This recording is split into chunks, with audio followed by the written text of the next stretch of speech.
Hey guys, what's going on? It's Flip, and today we got a quick review for Arrow's latest Blu-ray release, Jimmy Wang Yu's The One-Arm Boxer.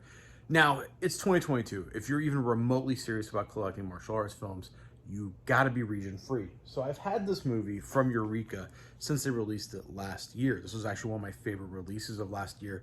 An incredible package. And I wasn't going to double dip, but Will from Hong Kong Cinema Appreciation had said that the interview with Jimmy Wang Yu is just incredible. So I was like, you know what? Being such a diehard Jimmy Wang Yu fan, he is my Bruce Lee. He is my Jackie Chan. He is my favorite martial arts actor ever. I picked it up. And I gotta say, that interview, 40 minutes, it's incredible. Jimmy Wang Yu just does a deep dive of his entire career. He talks about, like, one of the highlights is at the very beginning. He talks about a film that I've heard of, I've seen screenshots of, called Tiger Boy, and that was like an experimental film. It was his first movie, technically, and it was in black and white, and it was like a 45-ish minute film, and there's no print available of that movie, so it's just kind of lost. And then he went on, and his first starring role that I have on DVD behind me, is Temple of the Red Lotus. So it's just incredible to see him. And he's also speaking English. There's a video of him being interviewed in the 2010s, and he is speaking, not like, his English isn't that good, but in this from 2001, his English is incredible. And then I remember he had a stroke sometime between this interview and the one on YouTube. Very sadly, he had a stroke, and sadly he passed away not that long ago. This movie is a lot of fun. Now, this isn't as dynamic as Chinese Boxer.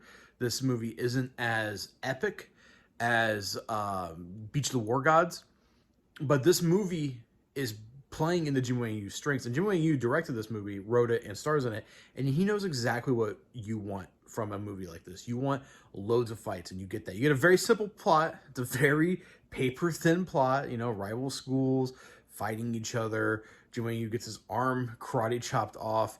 Like, very paper-thin plot, but the fights are just extraordinary. And on this rewatch, I think I gave it a 4 or 4.5 on Letterboxd. This is a 5 for me. This is one of the best martial arts films ever. This is a must-buy. If you are only Region A, you're not a martial arts fan, and you have been deciding whether or not you want to get into the genre, in the Shaw scope box is too much, this is, I think, the perfect jumping on point.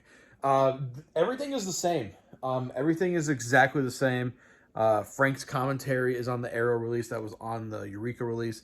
The only thing that is different is the Jimmy Wang Yu interview, which is from the Frederick Ambrosine. Sorry if I'm pronouncing that wrong. Him opening up his archive to Arrow and 88 have just really elevated their releases tenfold. They've made them so much better.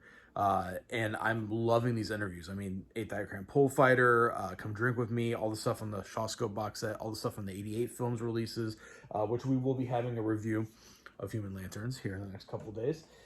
But yeah, I think this is a must buy. I do gotta say, I love Darren Wheeling's art, but I love this a lot. I don't know if you guys can tell, it's a little textured. The actual artwork is textured compared to the case. I really, really enjoy that. And then we got to talk about the book. The book has 2 little essays from 2 different people. The first essay is from, we're going to pull this up here. Sorry, I should probably know this by now. The first essay is called Jimmy Wang Yu and the Birth of the Kung Fu Movie by David West. And that is a fantastic read. David West has a phenomenal way of words. But I mean, I'm going to read you the first couple sentences of David West's short essay here. Perhaps it was his misfortune to be sandwiched between the golden era of wuxia cinema in the 1960s and the rise of Bruce Lee in the 1970s, or his pugnacious reputation off camera, but it's hard to avoid the conclusion that Jimmy Wang Yu has never received due credit for his remarkable contributions to martial arts cinema. As a star in Hong Kong, working with director Chang Che, Wang helped reinvigorate the wuxia genre. Then in Taiwan, he laid out the blueprint for the kung fu movie when he turned director with The Chinese Boxer and One-Arm Boxer. So as you can tell, he's got a very good. He's got a very good. I can't talk. It's 5:30 in the morning. He has a very unique voice in his writing, and that plays out the entirety of his essay. The second essay is someone that I have been very harsh on, and for good reason. That's Simon Abrams. I'm going to read you the first couple of sentences of his essay here. One-arm boxer, released in America as the Chinese professionals, was made at the pivotal moment in star, writer, director Jim Wang Yu's career when he transformed himself from a recognized star into a print the legend icon. The movie was essentially Wang's victory lap since it was made in 1971, first released in 1972, about 2 years after Wang wrote and directed Chinese Boxer, and 5 years after Wang starred in Chen Chai's wuxia drama One-Armed Swordsman. The Chinese Boxer was an immediately successful Shaw Brothers production, but it unfortunately did nothing to raise Wang's salary, which remained 2,000 Hong Kong dollars per month, despite Chinese Boxer reportedly making Hong Kong $2 million box office. I don't want to say too many negative things about Simon Abrams.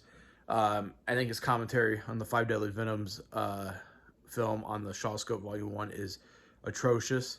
I think when myself and a friend had called him out on his mistakes to try to be helpful, he was very standoffish. He's kind of a prick. He's a little bit of an arrogant prick. This is the laziest essay I've ever read. It reads as if someone looked at it feels like he had the Wikipedia page on one monitor, had the Word document on the other, and was like reading and then just rewording it. It literally reads like a Wikipedia article. I don't understand why Arrow is continuously letting him represent these important martial arts films. Hopefully that changes with Shaw Scope 2. I wish the guy well, but he is not a good writer. That's all I gotta say about that. Overall, I do think it is an incredible package. And if you don't have the Eureka release, pick this up. This is a must-own. And if you do have the Eureka release and you're on the fence about it, I would say pick it up just for that Jimmy Wang Yu commentary. That alone really sold me on it. So that is the One-Arm Boxer. And I'm Flip, and I'll see you next time.